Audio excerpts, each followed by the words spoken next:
Welcome back to Listen, Learn, Champion. I'm Natasha. I'm Madison. We have a special guest, Felisha. Hi. She's back. Woohoo! How does it feel? Weird. It's been like a month and a half. No, it's got to be more than that. Oh, way more than that. It's been longer than that. Yeah. This is weird. I haven't gotten to sit down with you and record. Yeah, so Madison has never recorded with Felisha. So this will be... We actually just met today. No, I'm kidding. We've been friends for a long time. Are you ready? I am. Are you ready to give everyone advice? Yes, to each their own. Wait, what does Trevor say about kids? I have no idea. It's each man for himself. Oh, yeah, every man for himself. All right, y'all. She's got some great advice, and I'm excited. We're going to ask her all things marriage, kids, what happens. Yeah. And it's so special to have her on because she's just so incredibly knowledgeable and has so much wisdom that she has shared with both of us. So it's so special to be able to sit down with her today to be able to share some of that wisdom with you. I'm excited. Me too. Want to get into it? Are you nervous? I'm ready. Let's go. Okay. Let's do it. So, what was getting married like for you? Oh my gosh. So much fun. Yeah. I wanted to be married so bad and I waited. Like I was 30 when I got married. Yeah. So it's not typical. I don't think that's too bad. No, especially now I find that most of my friends, they want to get married around 30. It was great. No. You live like, you know what you're, who you are, not like who you are, but right. Yeah. I feel like, so when you and I became friends, you and I related really well because Will and I didn't date that long before we got engaged, and you kind of were the same way. Yeah. Trevor and I met in October, had our first date in November, and we were engaged in February. So y'all were on it. Oh yeah. We knew. But we knew and we prayed. Like we fasted and we prayed and really sought God. Like, is this right? Because if it's not, then I don't want to waste his time. I don't want to waste my time. Yeah, that's awesome. So when you guys got married, how did you feel like your relationship changed? So again, it was like we got married. It was super fast. So how long was your engagement? Our engagement was 2 months. That's right. Yeah. Yeah. We were married, it was fast. We were engaged in February. Our actual wedding ceremony wasn't until October, but we were married in April. Yeah. So it wasn't that long, but the difference is geographically, I lived an hour and a half away. So when we got married, I got to live with him forever. Yeah. Yeah. You got to do whatever all the time. It was so much fun, not having to, whenever you're dating someone, you're getting ready, you're doing your hair, your nails, making sure you're in the best of the best. When you're married, I look up like this. Yeah. You're like, you get what you get. Sorry. Yeah. Yeah, exactly. So how did you as a wife change when you got married? So what was your transition and shift like from dating, girlfriend, fiance into being a wife? I think the biggest thing, I was on my own for so long. I was single, lived by myself. So I only had to think about cooking for one. I only had to think about my schedule. So getting married was a transition of not just me, but my husband. Mm-hmm. Yeah. I had a bonus son. So yeah, I was just about to say you became a bonus mom. Yeah. So overnight I went from single, worrying about just myself to having a husband, a son, and having to think through that. And before marriage, I didn't cook. It was, what am I in the mood for tonight? And am I even hungry? Or I went into work. So I just worked all day. And if I wanted to come home and sleep, that's what I did. Yeah. Yeah. How did you, was there anything you did to prepare to kind of help with becoming a bonus mom and having your a mental shift kind of thing? Oh yeah. Before I got married, again, like I said earlier, I wanted to be married so bad. I knew that that's the plan God had for me. I didn't know when or the timing in it. So I studied a lot on marriage. I would listen to podcasts. I would listen to sermons and all biblical. How is a marriage supposed to be? How should you act as a wife? Because I come from a divorced family. So I knew that I didn't want that for myself for in the future. So how can I not maybe not prevent it, but how can I help make sure that I live a godly life and I live a godly marriage? Yeah, that's good. I think it's big that you attract what you put out as well, or what you exude at the same time. When you guys first started dating, you meant business.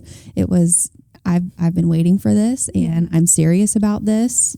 Where are you at? So how far into all of this did you start talking about, okay, I think we're ready. I think we're ready to go to the next phase.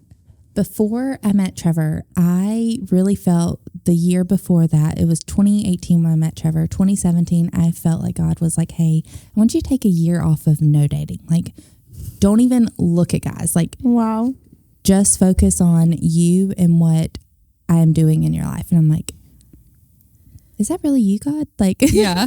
Or or am I just sick of the dating pool and I'm over it and I just need a year? Yeah. Do you remember when I said I wanted a husband? I was praying for a husband. Yeah. Do you remember that at all? And so I'm like, okay, all right, God, like, I'm not doing it good by myself. Yeah. So let's try it your way. Yeah. And that year came up and I remember thinking, okay, like I put on my prayer wall, husband, like this is the year. Like I know it. Yeah. It was getting towards the end of the year and I had a word.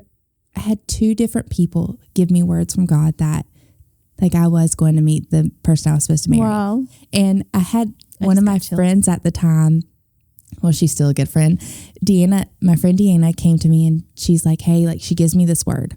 This was February, March of that year. Mm-hmm. October, she comes to me. She's like, hey, like, I am so sorry. Like, I'm thinking I might have misheard God. And I'm like, yeah, I think you did too. I don't see him anywhere. So I don't see him. Well, I ended up, I say Trevor met me because I didn't even know Trevor that day. I was running like an event. He was serving at the event at a church and I love this story. He pursued me after and I wanted like nothing to do with him. Like, who are you? He's like, I literally screenshot this on Instagram. He said, can I take you to lunch, a snack, dinner, coffee date, anything? So I gave him a chance. And that night at dinner, our first day ever, he goes, okay, I'm going to be honest. Like, I'm not here just to like date. Like, I want something serious. I'm like, me too. Do you think this is it? And so we talked to his mom because his mom is such a godly woman. We talked to her and all 3 of us fasted and prayed. Wow. And then January, we just felt like, okay, this is right. Yeah. I remember the very first time I saw you, there was like a church thing going on for the young adults and you walked in and I was like, wow, Trevor did good. She's so pretty. I remember our first dinner too. And when we all went to dinner as a family and I was getting to meet you, and I said, oh my goodness, she is just poised and grateful and kind and sweet. I'm like, oh my goodness. Yeah. This is it. He picked a good one. Oh, you're so sweet. Oh, yeah. That's true. It's so true. So we've talked about dating. We've talked about engagement when you knew Trevor was the one, how you guys came to that decision. Let's talk about your kiddo. Wait. What was your expectations of marriage? Oh. Before we switch to kids, what was the expectation going into it? That's a good one. So I always heard from people saying your first year is the hardest. And I'm like, how can it be the hardest? Like you get to like live with the person you love. Like how can that be hard? Communication. Who would know that you communicate differently? And I think our first year of marriage, like learning that of, hey, love languages too. So communication and love languages were huge. Of whenever he would hurt my feelings or I would hurt his, not intentionally. Like no one really, I think, tries to hurt, especially the person you love. Yeah. Right. Yeah. And so unintentionally, I'd be like, hey, like you probably didn't mean this, but this is how I felt when you did this or when you said that. We learned to do that because in the beginning, we didn't know how to do that. I was like, you said this about me? He's like, I never said that about you. I'm like, yes, you did. Well, we just talked about this in the last episode, how, making sure you're checking in with each other because you might hear one thing and that's not really how they meant it. Mm-hmm. So, and it's so good. And so like learning, I think the first year isn't necessarily the hardest. I think it's a learning curve. Yeah. And so I grew up in a very, very small town. And so you have this perception that the woman stays home, like cooks, cleans, like takes care of the entire household. Well, I worked full time at that point, and my job was 45 minutes away. So like driving back and forth, working full time, and then trying to do this expectation of what I thought I was supposed to be doing as a wife. And communicate and learn how to be a wife at the same time and make time for your partner. That's a lot. Oh yeah, it was so hard. And I remember when the moment changed. I go into the garage. At the time, our washer and dryer was in the garage of the house we were renting. And I walk in there and I see Trevor pulling out his jeans out of the dryer. And I like freaked out, started crying, like telling him like, do not touch the laundry. Like that's my Now job. doesn't he do all the laundry? Yeah. He literally does all of the laundry and doesn't want you to do it, which I think is hilarious. Yeah, absolutely. But I learned, we had a long talk after that. And he's like, listen, like it's a teamwork. Like marriage is a teamwork. It's not just you have the whole household on your shoulders. And I'm like, okay, well, like you said, here's the laundry. Okay. I'm so glad you brought that up. So you can... So this is your job now. When you were talking about these expectations and saying things that they didn't really mean, have y'all ever seen those videos where it'll be the woman on talking to the camera and she'll say, so my husband told me he didn't love me this morning, and he's over there, no, I didn't. I just told you we couldn't go to Starbucks before we went to, the library or whatever. And she's like, same thing. It's Well, if that's true, Trevor tells me he doesn't love me all the time to Disney. Yeah. I'm like, Starbucks. He goes, no. Like, what? You don't love me. That's so funny. Yeah. That's good. That's really good. Well, I guess we can transition into kids if you want. Sure. Yeah, because it all kind of happened at the same time for you. Yeah, like you got married. You got pregnant within the first year. Yeah, we were married in April and then had our ceremony in October and found out we were pregnant in January. Wow.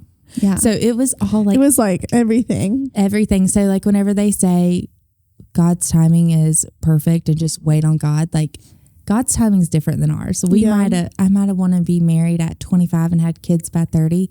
I was married and had my first child by the age of 30, which I think is so cool. Like, God still blessed me with that. It just wasn't, it can go fast right when it happens. Like, so cool. Yeah. So how did your marriage change when you had another kid? Because you already had one. So when you had yours, because he goes back and forth. So he wasn't there all the time. Right. But now you have a little girl all the time. So how was that change?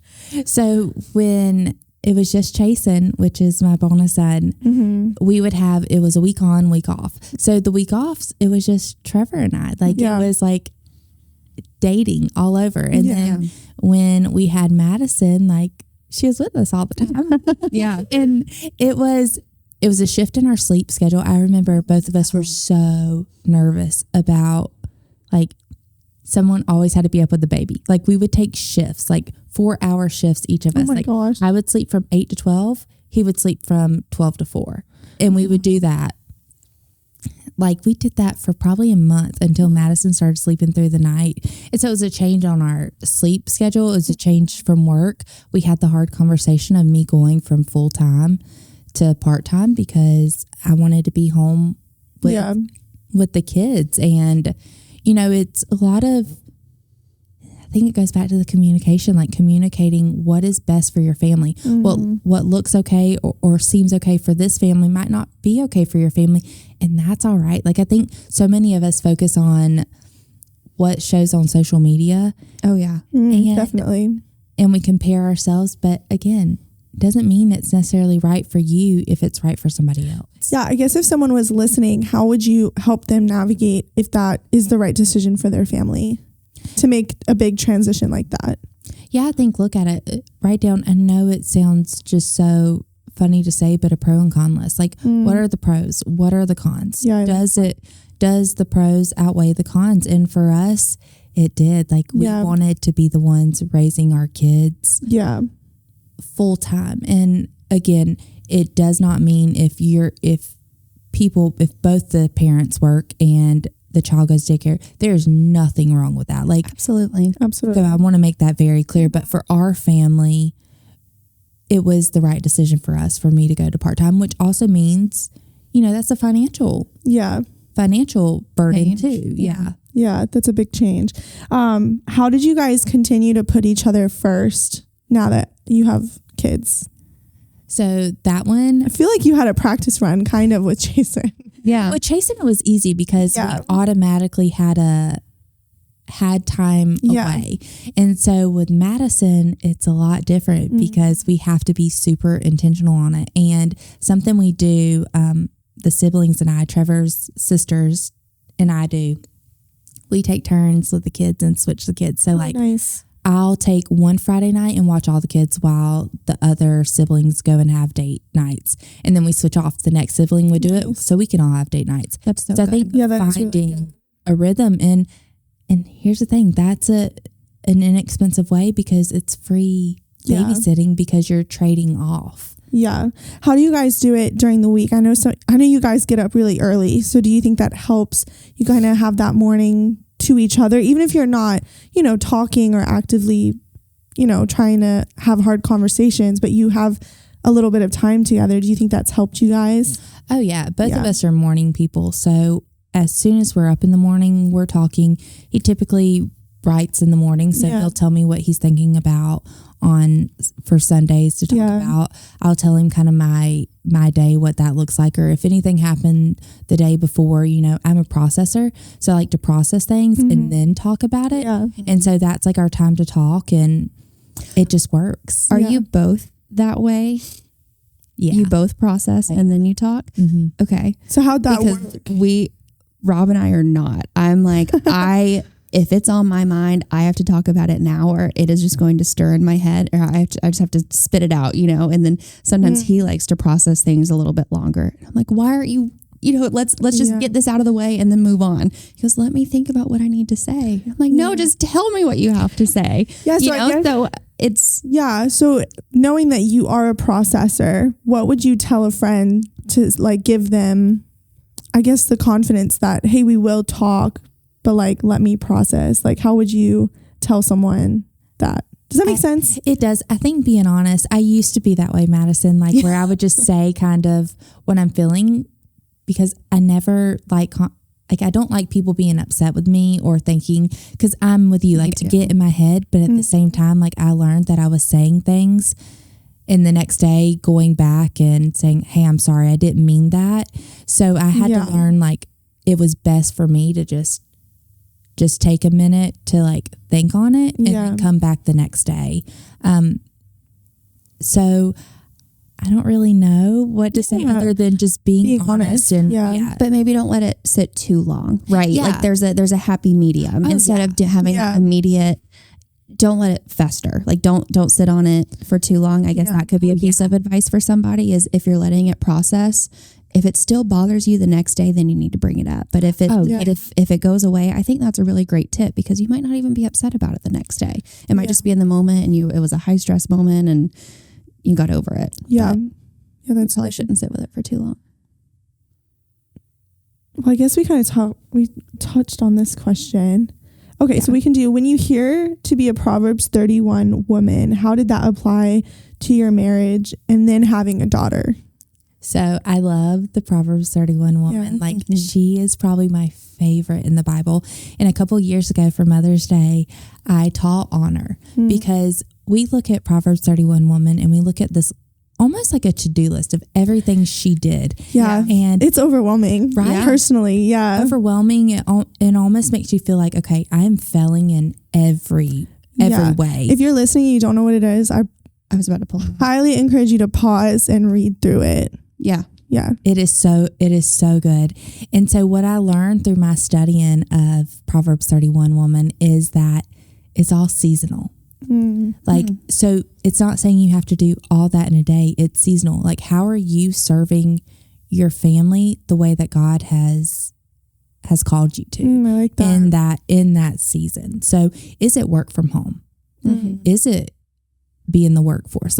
What is it specifically for your family that you're serving them with. Yeah, that's really good. I never would have thought of that. Yeah. That's good. Because it's a lot. When you look at It is a lot. When you look at the list, you're thinking, oh my goodness, how did she do all this? And And I'm supposed to do all this right now in this moment. But when you think about it long term, is we're all growing and we all have different seasons and we're stronger in some seasons than others. So that's a beautiful way to and I think practical. Yeah. And I think if anyone is listening that's a perfectionist, like I know I struggled with like having to be perfect all the time. When you read it, you're like, I am not perfect, but this makes me feel like I have to be. And you're not going to be. Like you said, it's seasonal. Like it comes and goes in waves.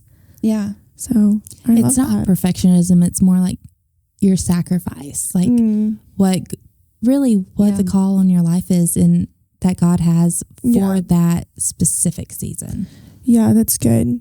Do you feel, I remember how much, obviously you just wanted a healthy child, right? So when you found out that you were pregnant with Madison, I just remember how much you wanted a little girl, but obviously you would have been happy with whatever the Lord blessed you with. And when that day you found out you were having a daughter, that video was just so precious. I mean, Trevor did like a little announcement and it exploded pink and you were like, really? And he said, well, I'm not faking it, or something like that.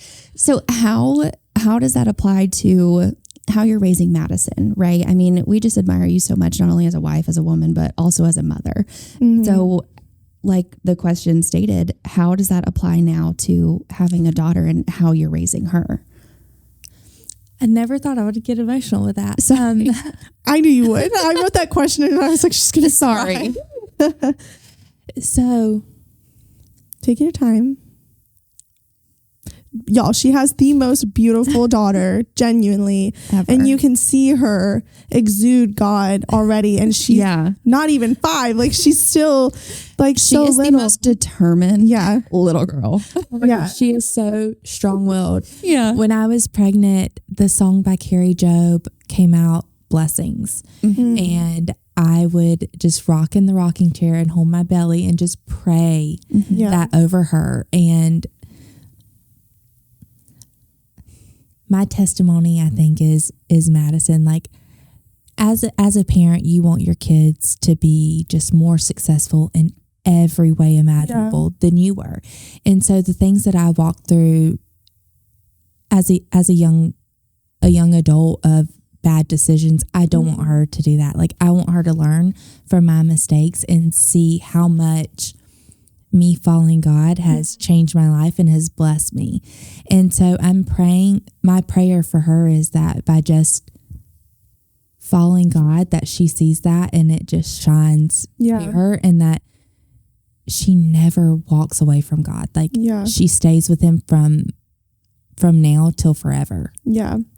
How do you think that, I feel like as a parent, I hope this doesn't come off wrong for anyone listening, that, you maybe feel like you can only do so much, but do you feel like when you have really good friends around you that they kind of fulfill a different thing for them? Does that make sense? Oh yeah, 100%. Yeah. I think your community is so important for your children. Yeah.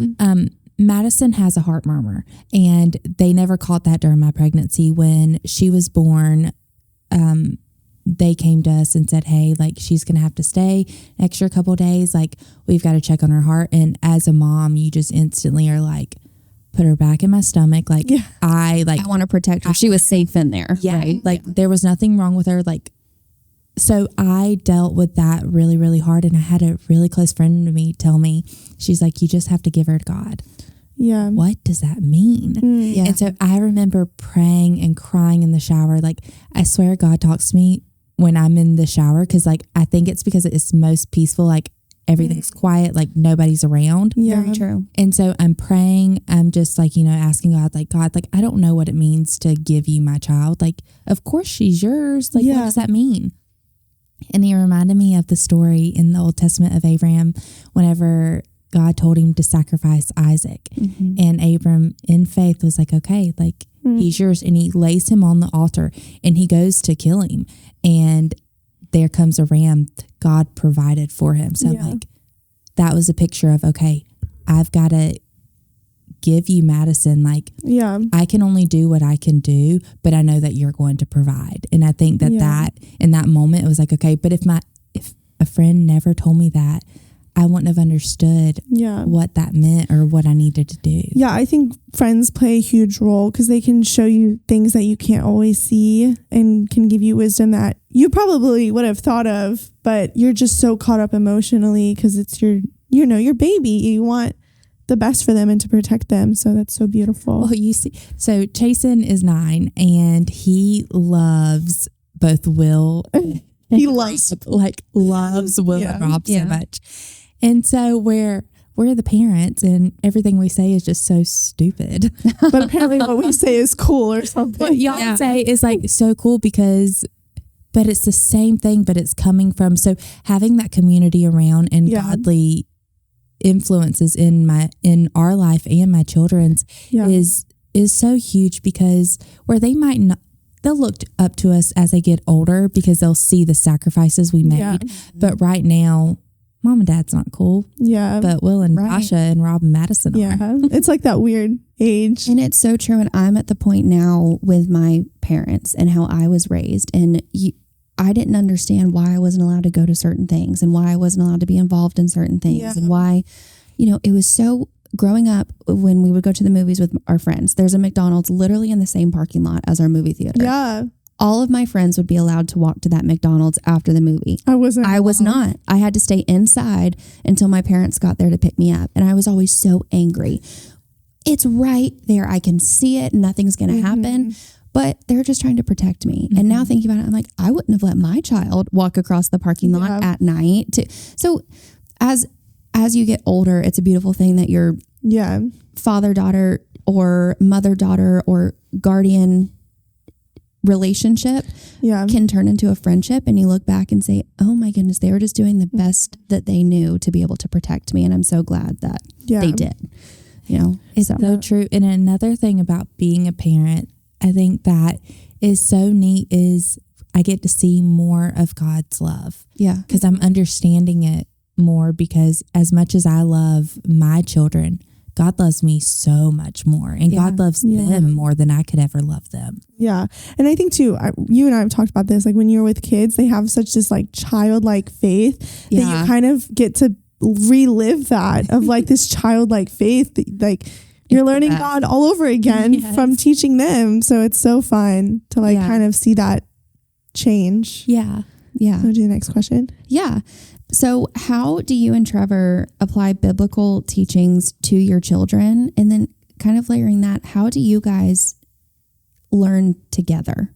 Because whatever you learn together and what you dive in as a couple obviously spills over to your children. So how do you see the connection? And then what are some specific things that might help other moms with their kids? Yeah. So I heard this thing one time. It said, preach Jesus every day and use words if you have to. And that's truly mine and Trevor's parenting style when it comes to showing them who God is. Like, our family went through, our business burned down 2 years ago. My sister-in-law, she went into kidney failure. My mother-in-law got bad news years ago that she had cancer. How we responded and how our children saw us still praise God in those, still worship God in those moments. And I think that shows them who Jesus is and why you need a relationship with him more so than making them sit in a church service. Not anything like I want my kids in church. You know what I'm saying? I'm not saying that that's wrong. I'm saying that for us, we parent in a way that we want them to see how we live with Jesus forever. Like, in our day-to-day walks, if that makes sense. Well, I feel like kids really mimic what they see. So if they see their parents acting one way, they're most likely going to mimic it. So if they see you, with grace and poise and you're working through hard things, but God's at the center, like, they might not understand it, but they know to mimic it, if that makes sense. Yeah. Every morning, so during school drop-off for Chasen's in public school, during a school drop-off, it goes like a little zigzag loop you go through. And so during the zigzag, like, we say affirmations where I just like remind him and I make him repeat after me, like, I am a child of God. And he'll say, I'm a child of God. I remind him, I make him say like that he is loved, like we love him. And then I pray over him every day that he is just, he shows the kindness and love of Jesus to every person he encounters. And every year they have what's called character counts. And Chasen receives every year some kind of award for friendship, of just showing kindness to every person. And I truly think that that's God working in him. Yeah, definitely. And with Madison, I just found this really cool I'm going to homeschool her. And we found this really cool Christian biblical principle homeschool. And so it's teaching her the word of God through these stories. Wow, that's awesome. Yeah. So what, I guess, made you start doing the affirmation with Chasen to school? So Chasen struggled with separation anxiety. Like if he was not next to us, like it really, he would cry, like be super upset. I struggled with that as a child too. Really? I would get sick on the way to school every single morning. Will did too. His mom literally held him back because he would freak out, leaving him or leaving her. So Chasen would sit on the couch and just cry, begging us not to send him to school. We're like, you have to go to school. And again, it goes to a conversation like homeschool isn't the right option for Chasen. And we had those like hard conversations about it. And so we would have to take him to school. And as a mom, when your child is literally in the car crying, you're like, what can I do? So I started the affirmations to remind him every morning, and I made him say it out loud. Now, this wasn't overnight. Right. We dealt with, he would be crying, I'm so loved.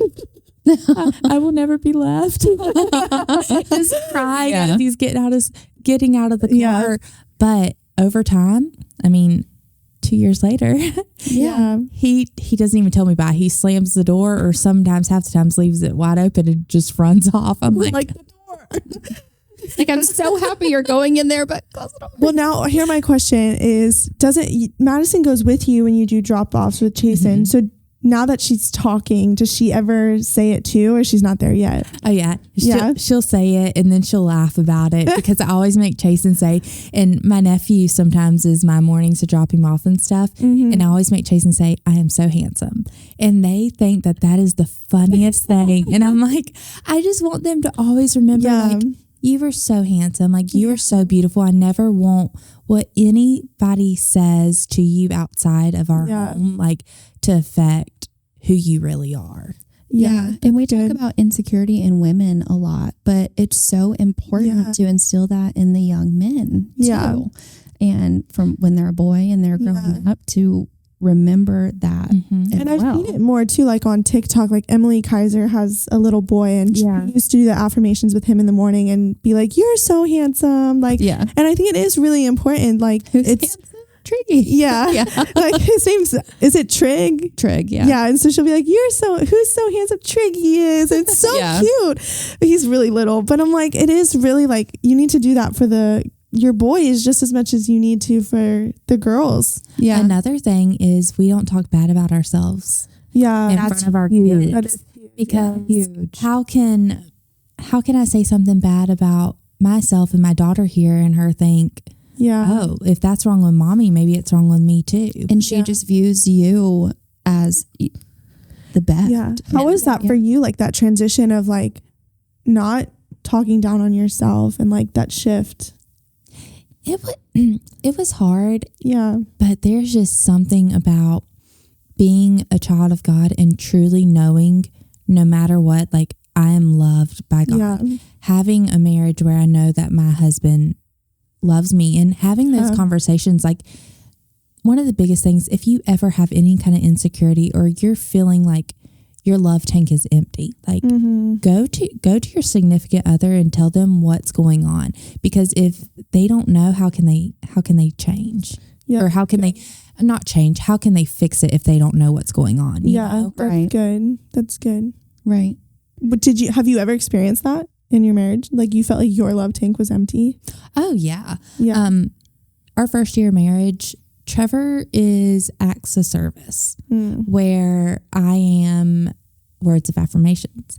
So he would do things like the laundry for me. Well, now that means a lot because we have a lot of laundry in our house. But then it was like, no, like I need you to tell me I'm pretty and that you love me. Yeah. And so I'll tell him like, hey, I need you to say sweet words to me. Yeah. And there's nothing wrong with that. Like that's not saying that he loves me less because he hasn't told me that. Me reminding him that's okay. And one thing I learned is you cannot compare how your spouse loves you compared to how another spouse loves another person. Like Trevor is not going to plan a trip. He's not a planner. And honestly, I probably wouldn't like what he planned. Fair enough. Yeah. I don't want him to do that. He'd make you go fishing or something. Exactly. Like, no, thank you. No, and we're witnesses to that because we were at Madison's birthday party, or maybe I don't remember whose birthday party it was, but I remember Trevor saying at least 3 times, honey, you planned a great party. Oh, yeah. Everything looks so beautiful. Today went so great. And every time he just lit up, he said, thank you. You can tell that he really like has taken what your love language is into account to like give you that affirmation. Yeah. And I love it. And I've learned, like I said, acts of service is one of his. So every morning he goes to the gym and he comes home and I make him eggs. Like I love doing that. Does he eat them now? He does. Oh, because he used to not eat her eggs, y'all. That's funny. No, it was my omelets. Oh, okay. Okay. Sorry. And that's still a sore subject. Mm-hmm. Well, at least he eats something. If you don't like my cooking, pretend. Yeah. Your cooking is great. No, it's really great. I've tasted it. So funny. What's our next question?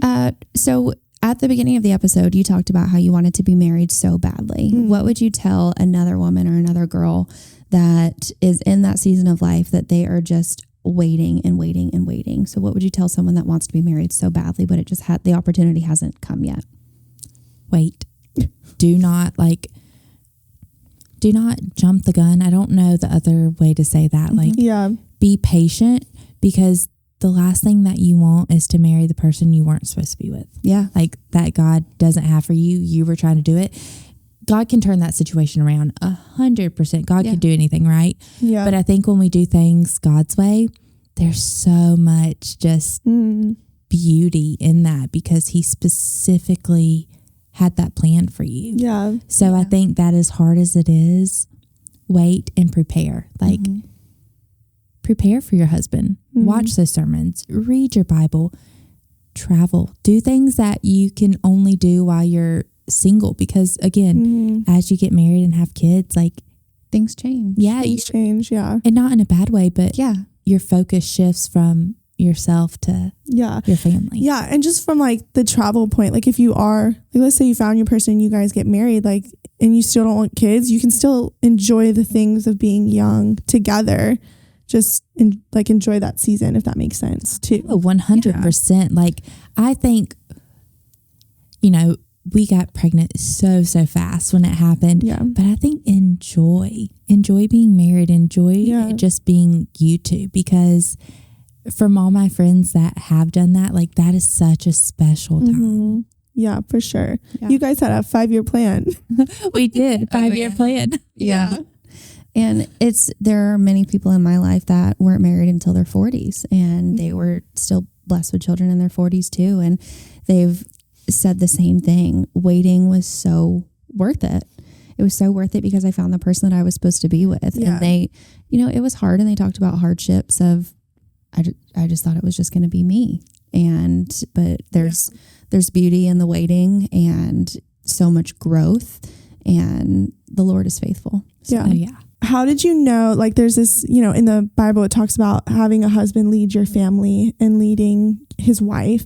So how did you know that Trevor was going to embody that and lead you well?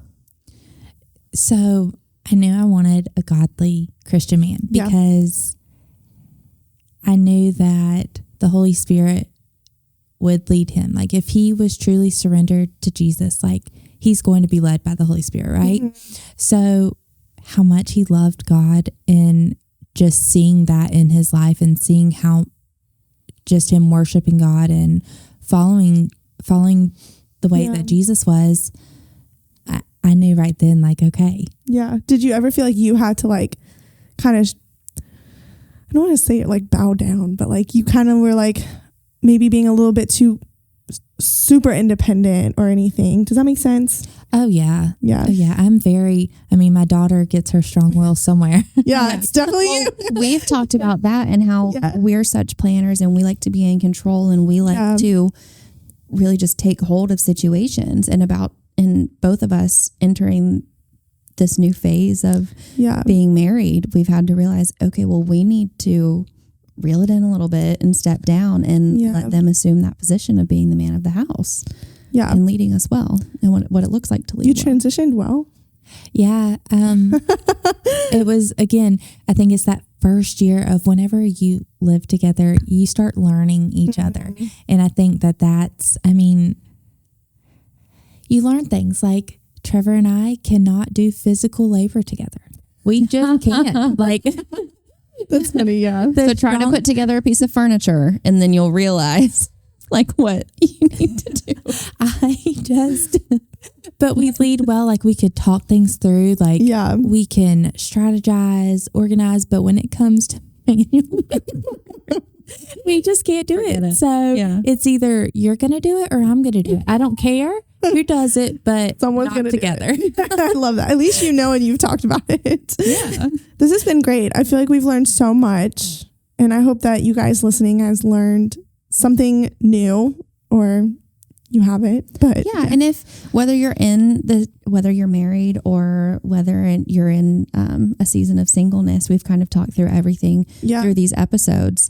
We hope that something applied to your life and you're able to take something away that can help you through whichever season you're in or what you're eventually going to be. Yeah, I know this was a longer episode, but I hope you guys enjoyed it, and I hope you come back. Thanks for having me. Bye, guys. Bye.